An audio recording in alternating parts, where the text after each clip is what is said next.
Welcome to Parev TV. We are very excited to have Taleen Babayan joining us today.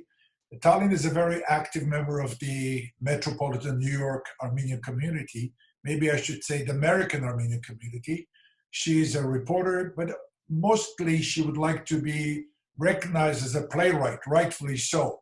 Uh, Taleen, let me jump into your playwriting. Last time we spoke, you said the pandemic we are all faced with give us some solitude, give us some isolation. It's somehow good for you as a playwright. How successful have you been so far?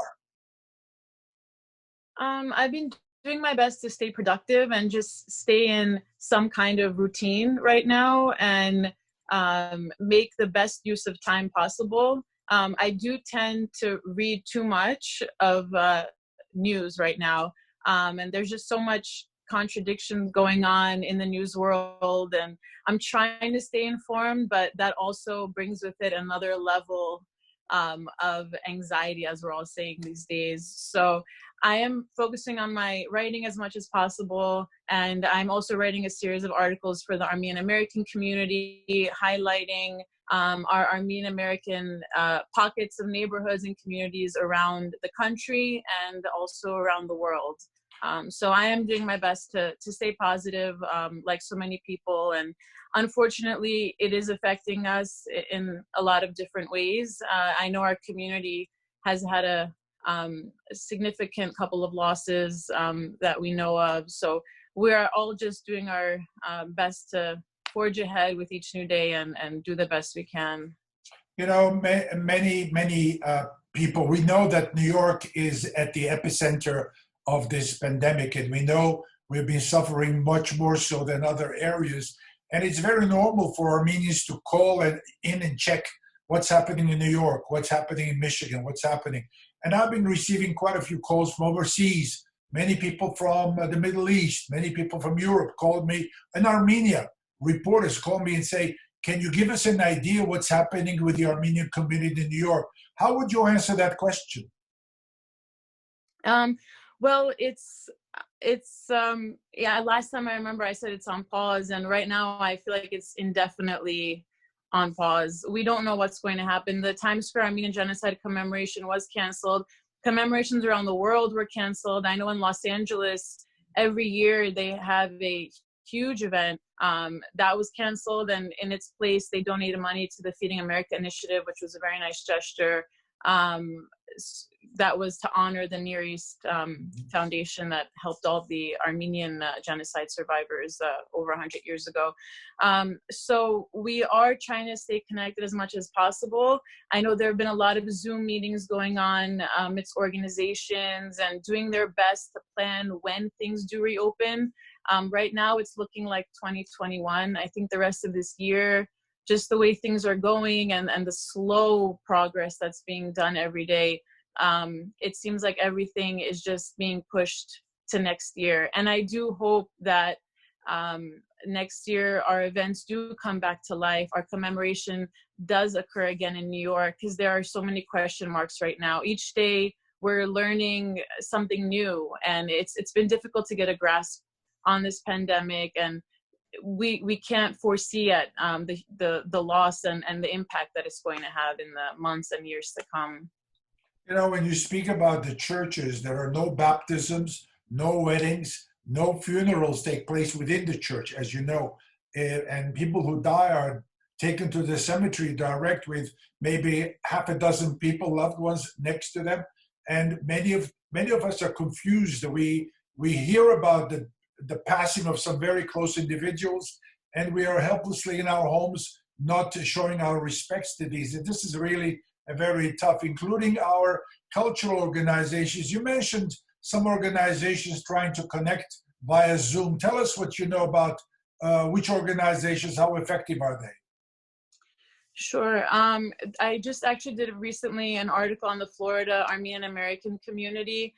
I was speaking to the ARS chairperson. They've been doing Zoom calls. Churches are doing it through Bible studies.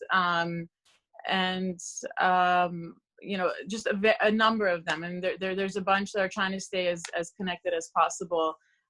So it's also hard because no one knows when everything will come back to life. So you know, we write emails back and forth, you know, the Knights of Vartan. We're trying to keep updated on that as well. And I know at the Radio Hour, Vartan, you're you know, doing such a massive work for the community just to keep us connected in any kind of capacity. So everyone, it's also good to check up on one another and keep our minds busy and active with things to come. And that's also, you know, a way to keep our minds at ease a little bit and feel productive. You know, I said you are in the front lines of our community life, cultural life. You are in the front lines, and you know exactly what is happening. You know about the cancellation, about the postponement of numerous programs. My question is, how does these cancellations and these postponements affect the community life? What kind of an effect will this have on the community?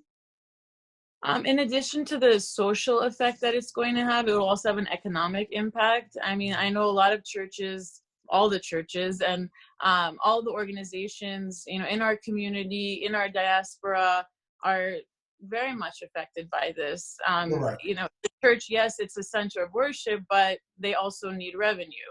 So I know I did couple of interviews with the Florida Armenian churches.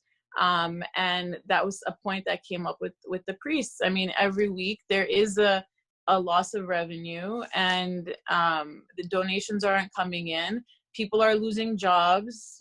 There's a high percentage that's out of work right now in this country. Many more to come, it looks like, from the economic predictions. So your donors are decreasing. So all around, you know, there's a lot of negative impacts. And if you don't have the funding, you won't be able to uphold the cultural programming, the religious programming, the educational programming, not only in the diaspora, but also in Armenia, because so much of the money raised here benefits Armenia. So it is this circle, and, you know, it's become very dire. I know we spoke in March last time, and since then, you know, unfortunately, things haven't picked up. If anything, they are becoming more concerning. So it's hard in the sense that we are a tight-knit community and we all find, you know, enjoyment when we spend time with one another. We uphold our culture, and in church, you know, we preserve our faith. So when you don't have those physical binds, you know, yes, you know, it's good that we are staying virtually connected, but you know, we are missing that element, that physical touch. So it's hard, and it's affected socially and economically as well. You know, you look at the community, there are so many things they're trying to do, whether you call Zoom, virtual connections. What is there? Is there anything you think we could do which we're not doing? Is there anything you'd say, if I was the head of an organization, I think this is something very important I would go after at this time for the community?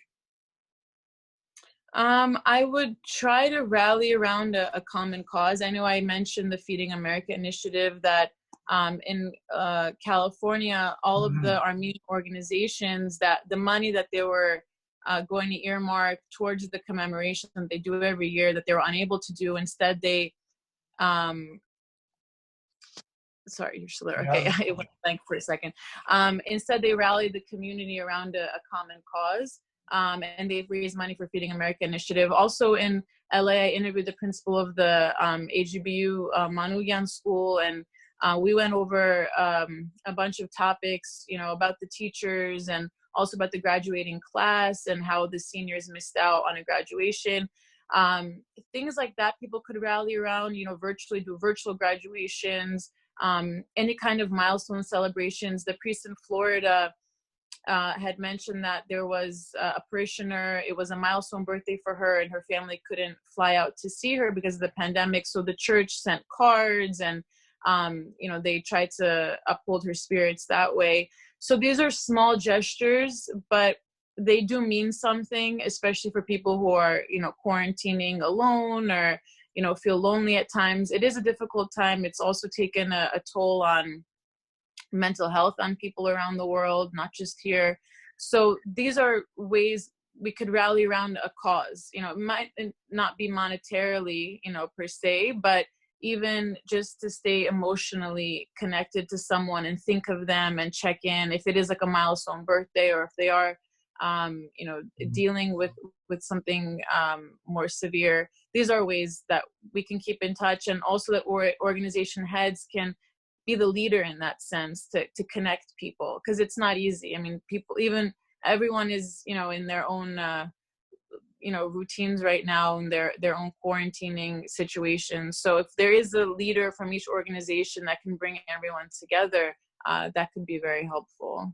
It's interesting. A few years ago, I was talking to a friend. He says, I regret not having learned English and not learning to drive. He was an older man who came to this country, and he was sorry for not learning the English and not learning to drive. Nowadays, I guess there are many people who are saying, I wish I knew more about the computers, because that's our lifeline. It seems that's one way of connecting.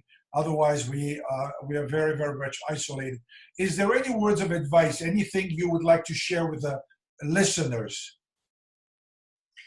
Words of advice is just to, I think, and I also, the conversations I've had with people. I know my cousin's a mental health counselor. I also interviewed her for one of my articles, and she was saying that it's so important to reach out to people. It helps us alleviate our own feelings of anxiety or the fear that people are experiencing right now. So if we can reach out to people, if we can just do small gestures each day, just to feel like we still are in a community and we are all in this together. Also, like I was saying before, to have a routine, to feel like we are being productive in some sense. Because it's so easy to slip into, another realm of thought, and we just want to keep negative thoughts as much as possible out, because we're inundated by them every second. I mean, the internet is a blessing, but on the other sense, we have too much information at our fingertips. We have too many articles, too many viewpoints, just a lot of doom and gloom. So it's important also to unplug sometimes. Keep ourselves busy with positive things, reach out to family members, friends. So just try to stay in as much of a positive headspace, as possible, which isn't easy. I mean, I know, as I was saying last time we spoke, from a couple months ago until now, the situation definitely it's becoming harder to stay positive every day for people that I speak with. So I think it's just important to have a purpose, I think, each day, either if it's finishing a book or it's reaching out to a friend, or cooking a meal. I think these things, they seem trivial, but I think everyone just, it helps keep us sane in a sense, and that we are in some kind of structured environment. Because it's been 2 months, and New York, New Jersey is the epicenter, like you said. We got hit so hard. And we will, I'm sure, open up last, it seems. So we're still in the midst of all of this. So we just have to take it day by day and try to just count our blessings. And again, reach out to people who need conversation or who feel lonely. That's just try to stay sane, I guess, until sometimes we read so-called fake news. And one of I would like to mention is that there was a prediction supposedly by Nostradamus in 1551, saying in the year 2020, civilization will be facing an epidemic. And now we're in 2020. The guy in 1551, and he predicted everything. And I took it so seriously, and I felt so bad because he predicted that we're all going to die. So I Googled, I said, what is happening? And let me check this guy out. So I Googled, and sure enough, it came up, fake news.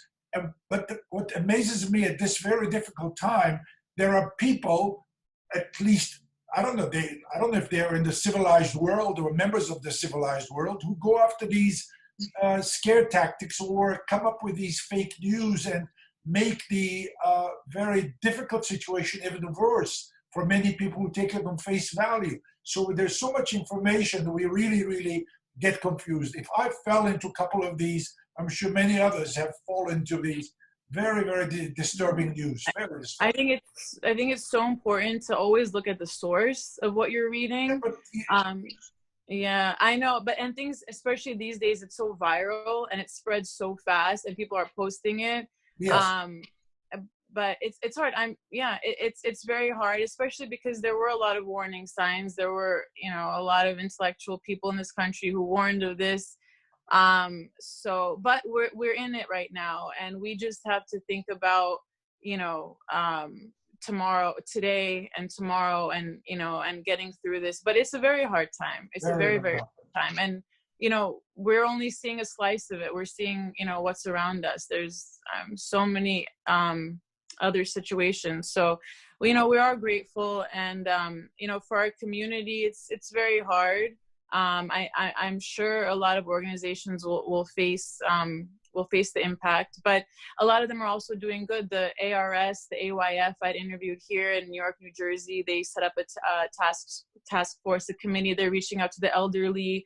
They're reaching out for those in need, making gift baskets, you know, fundraising. They're making meals at their churches. So all of this is so important. These humanitarian initiatives, just watching out for one another, keeping an eye out. I think that's the most beautiful part of a community. And Armenian Americans are very blessed in that sense that we are tight knit. News does travel fast. Sometimes that's a bad thing, but in this, you know, usually it's a good thing because we're all aware of one another. And if anyone needs anything, you know, we're all there. So I think that's also really important to focus on that, and just constantly be in touch, and like I said, keep an eye out to, you know, on one another. Taleen, thank you very much for your comments, for your Thank positive outlook of life, and hopefully we'll be back to the new norm or new life, whatever we are expecting. But hopefully it won't take too much longer, because I did not expect it to last for 2 months. I know it's been hard. I know, and we all miss the studio, you know. But what you're doing too, this initiative of keeping in touch with people, checking in, you know, hearing their insights, I think that is also so important for all of us. So thank you for your creativity and the time and effort you're putting in as well. Thank you, Taleen. Be good. Thank you. Be safe. Thank you, likewise. Thank you. Thank you. Bye-bye.